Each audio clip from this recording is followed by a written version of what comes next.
Kembali di Corporate Action, pemirsa, potensi pertumbuhan PT Indonesia Kendaraan Terminal atau IPCC masih sangat besar, sejalan dengan prospektifnya bisnis bongkar muat di pelabuhan. Kita akan membahas strategi dan prospek bisnis perseroan bersama Investor Relation Reza Priyambada. Mas Reza, apa kabar Mas Reza? Baik, selamat pagi Mas, selamat pagi Berita Satu. Baik.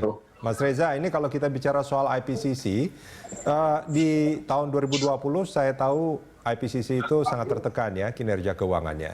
Ya, betul. Nah, kuartal 1 tahun ini nampaknya sudah cukup membaik, dan di kuartal 2 ini bagaimana Mas?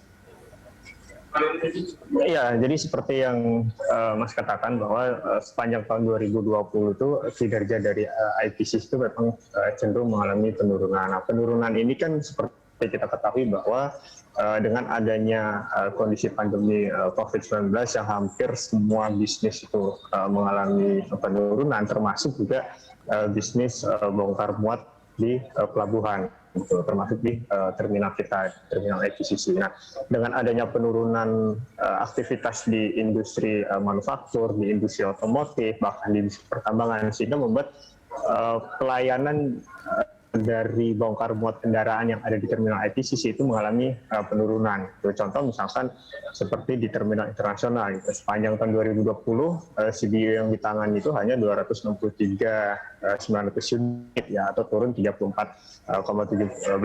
gitu. Nanti ketika kita masuk di kuartal pertama, malah CBU ekspornya itu malah mengalami kenaikan. Gitu.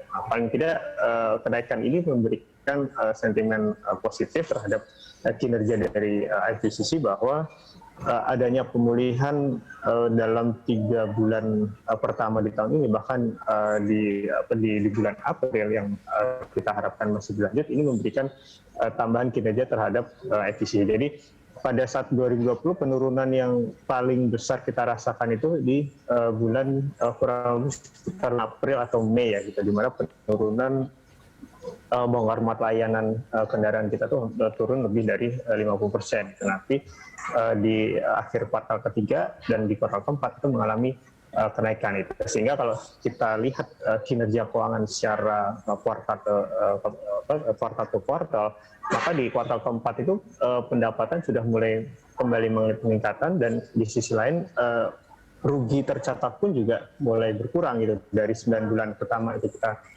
mengalami kerugian sekitar 34 miliar, kemudian dengan adanya perbaikan kinerja di kuartal 4 itu memberikan sentimen positif terhadap perbaikan keuangan kita, sehingga kerugian dari IPCC ini bisa berhasil ditekan hingga 23 miliar, kurang lebih seperti itu.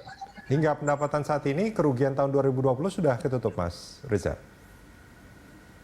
Kalau kita lihat di kuartal pertama ya gitu. Ini sebenarnya kuartal pertama kan kita punya laporan keuangan memang belum dirilis ya gitu, masih direview oleh manajemen. Tapi sebagai gambaran ya, dengan adanya pemulihan atau perbaikan di sektor otomotif, kita bisa sampaikan bahwa kuartal pertama ini sudah jauh lebih baik dibandingkan dengan kuartal keempat maupun sepanjang tahun 2020 ini. Oke. Kalau kontribusi dari industri otomotif bagi pendapatan IPCC itu sampai berapa persen? Kalau kita breakdown dari laporan keuangan ya gitu, bahwa pelayanan jasa terminal itu hampir 90%-nya itu berkontribusi terhadap pendapatan dari IPCC gitu. Jadi ketika jasa terminal dari kendaraan ini mengalami penurunan, maka kontribusi dari jasa terminal ini cukup tertekan penurunannya seperti itu. Ini yang kita lihat bahwa sektor otomotif, manufaktur maupun alat berat itu sangat-sangat berpengaruh terhadap layanan bongkar muat yang ada di terminal IPCC. Ya, artinya pertanyaannya di situ Mas Reza. Ketika ini memberikan kontribusi yang sangat besar sampai 90% bagi pendapatan IPCC, itu kan tadi disebutkan ada manufaktur, ada alat berat, dan juga otomotif ya.